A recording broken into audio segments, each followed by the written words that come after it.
A reading from the first letter of St. Paul to the Corinthians. Brothers and sisters, if I preach the gospel, this is no reason for me to boast, for an obligation has been imposed on me, and woe to me if I do not preach it. If I do so willingly, I have a recompense, but if unwillingly, then I have been entrusted with a stewardship. What then is my recompense? That when I preach, I offer the gospel free of charge so as not to make full use of my right in the gospel. Although I am free in regard to all, I have made myself a slave to all so as to win over as many as possible. To the weak I became weak to win over the weak. I have become all things in all to save at least some. All this I do for the sake of the gospel, so that I too may have a share in it. The word of the Lord. Thanks be to God.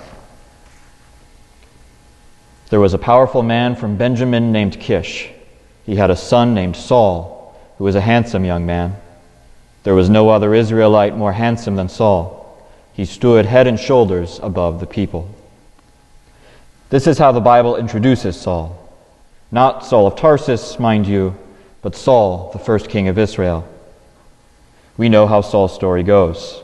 Things start off well, he is conquering his enemies, but he was more interested in following his own way of being king than following God's way, so God replaced him with David.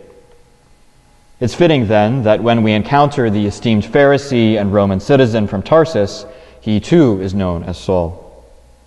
Like King Saul before him, Saul of Tarsus has made the fatal mistake of bending his understanding of God to fit his own ideas of what God should be doing. Surely the claims of these Christians couldn't be true, he thought. That's not how God is supposed to act, he thought. We know the rest of the story. He gets knocked off his proverbial horse and is compelled to be a preacher of Christ. At that moment, he faced a choice. He could either go about being a religious leader, as he always had, as one above the people. He could have leveraged his citizenship and his training in Jewish law to try to garner people's respect. In other words, he could have been another King Saul, chosen by God, but ultimately not up to the task before him. Fortunately, he did not act as another King Saul. Rather than making his ministry to the people about himself, he put himself at the service of the people, going so far as to call himself their slave. Rather than ask for the Christians' money to support himself, he made tents for a living.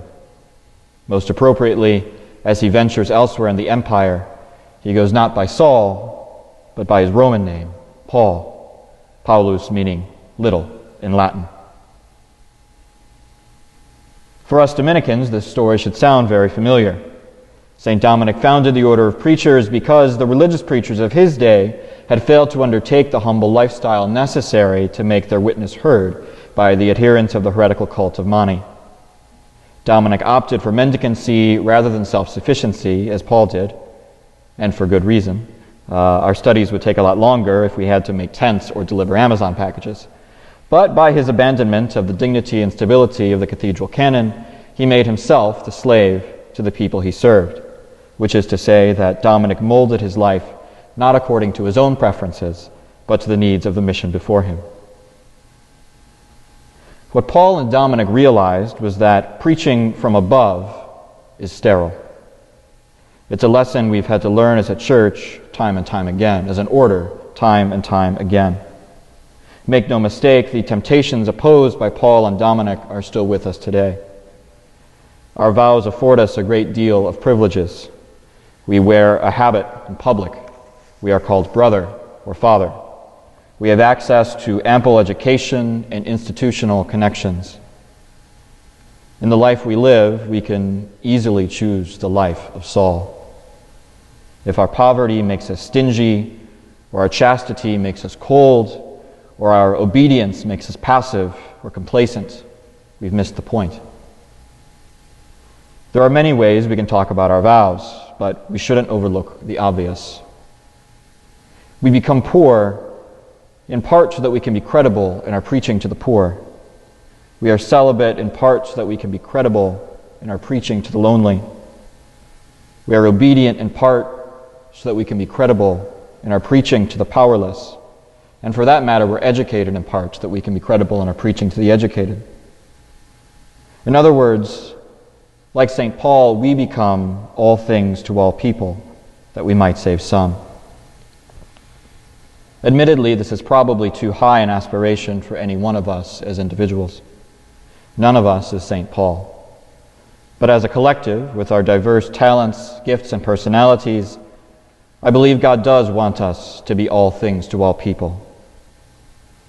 This, brothers, is the paradoxical freedom of the cross of Jesus, in which we saved our lives by giving them away. There's no taking them back now. Yeah.